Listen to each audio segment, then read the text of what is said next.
Problem-problem yang dibahas dalam filsafat hukum sebenarnya terkait erat dengan posisi hukum sebagai salah satu norma yang mengatur kehidupan sosial.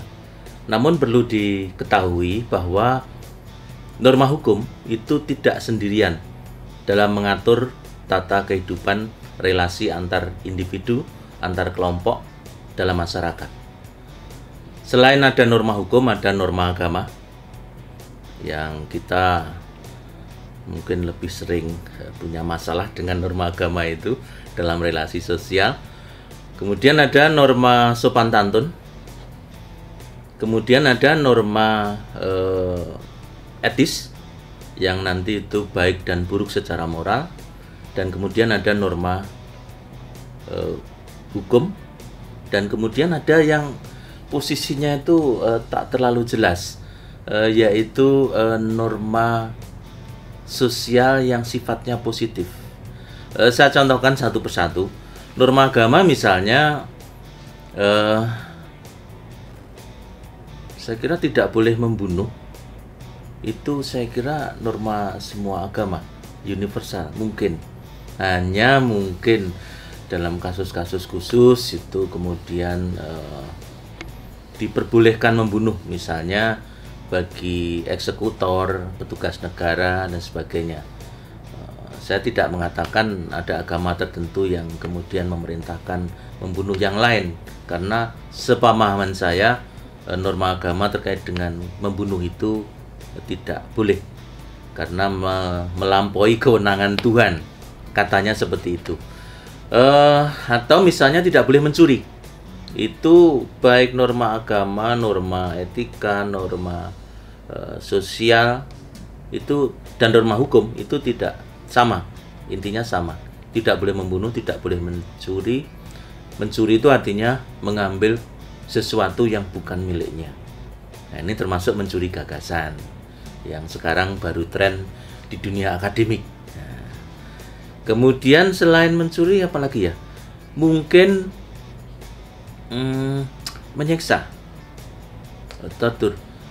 Akhir-akhir ini saya baru membaca beberapa artikel tentang argumentasi filosofis mengapa penyiksaan itu boleh, dan ternyata temuannya agak mendebarkan.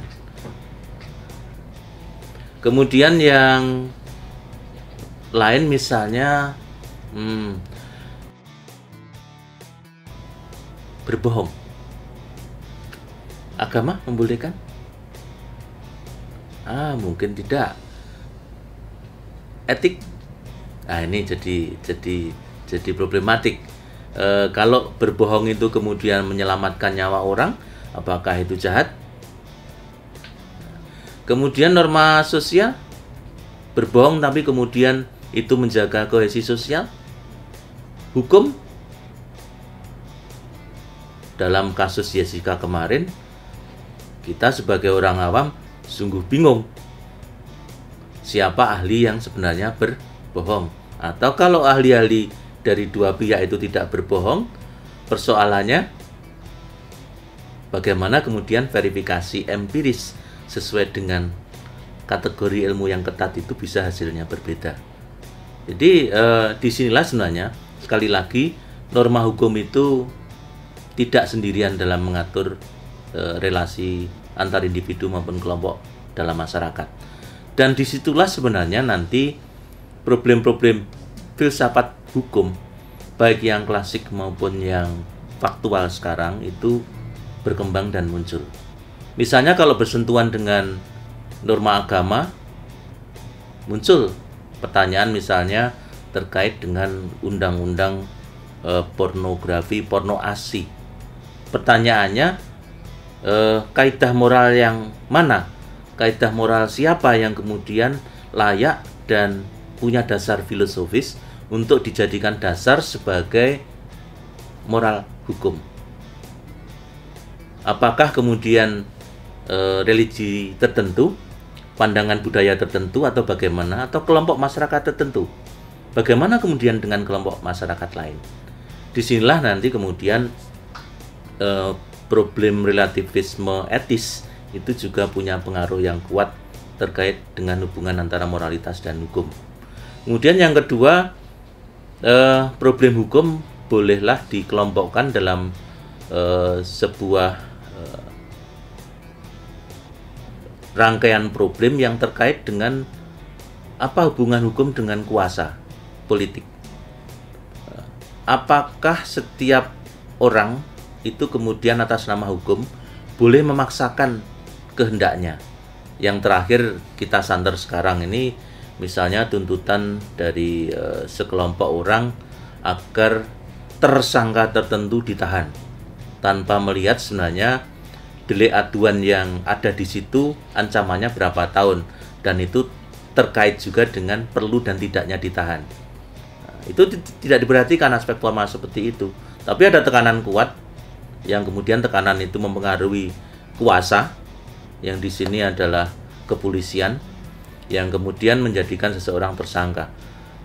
Apakah boleh dengan argumentasi apapun, dan harus dicari memang dalam filsafat secara kritis apa dasar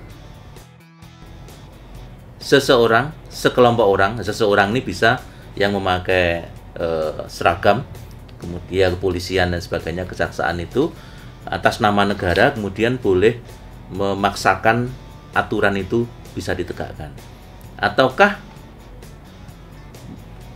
boleh secara rasional dan filosofis sekelompok orang kemudian memaksakan karena punya kuasa atas itu, atas pemerintah dan sebagainya, untuk memaksakan berlakunya hukum. Dan di sini nanti kalau kita perluas lingkup sorotan kita, apakah setiap hukum itu kemudian sah bila katakanlah itu dikeluarkan oleh pemerintah yang sah? Di sini nanti kemudian kita berhadapan dengan problem demokrasi dan hukum. Dalam masyarakat modern tentu hukum yang legitimate, yang bisa diterima secara sah, adalah hukum yang melalui proses-proses demokratis. Sedangkan hukum yang dibuat oleh pemerintah otoriter, rezim otoriter, itu kemudian dipertanyakan legitimasinya. Ini salah satu dari beberapa problem yang membicarakan secara kritis hubungan antara kuasa dan hukum. Kemudian kelompok problem yang ketiga dalam filsafat hukum yaitu problem terkait dengan hubungan hukum dengan struktur sosial, budaya, dan masyarakat. Kalau memakai kerangka Friedman bahwa ada struktur, ada substansi, struktur, dan kultur hukum, ketika kita bicara tentang hubungan sosial, budaya dengan hukum, itu kita bicara dalam dimensi kultur hukum. Apakah ada syarat-syarat kultural tertentu terkait dengan bagaimana hukum dibangun dan kemudian ditegakkan? Apakah pertanyaan klasiknya, apakah hukum yang membentuk masyarakat ataukah masyarakat yang membentuk hukum? Ya, ini kita bisa terjebak pada permainan pertanyaan yang pseudo filosofis, yaitu lebih dulu mana telur dan ayam. Itu pertanyaan pseudo filosofis, jane ya ora filosofis blas. Jadi bisa pertanyaannya seperti itu. Tinggal kemudian kita tilik secara kritis, sebenarnya kita petakan kemudian selama 1 semester kalau di kuliah nyata, itu hubungan antara hukum dan masyarakat, hukum dengan sistem nilai dan sebagainya. Bila mana model hukum tertentu bisa ditegakkan, bila mana tidak, terkait dengan struktur sosial budaya. Jadi kalau kemudian disimpulkan secara sederhana, ya filsafat hukum problematiknya bisa dikelompokkan dalam 3. Pertama terkait dengan moralitas hukum, kedua terkait dengan kuasa dalam hukum, ketiga terkait dengan struktur sosial budaya dalam hukum.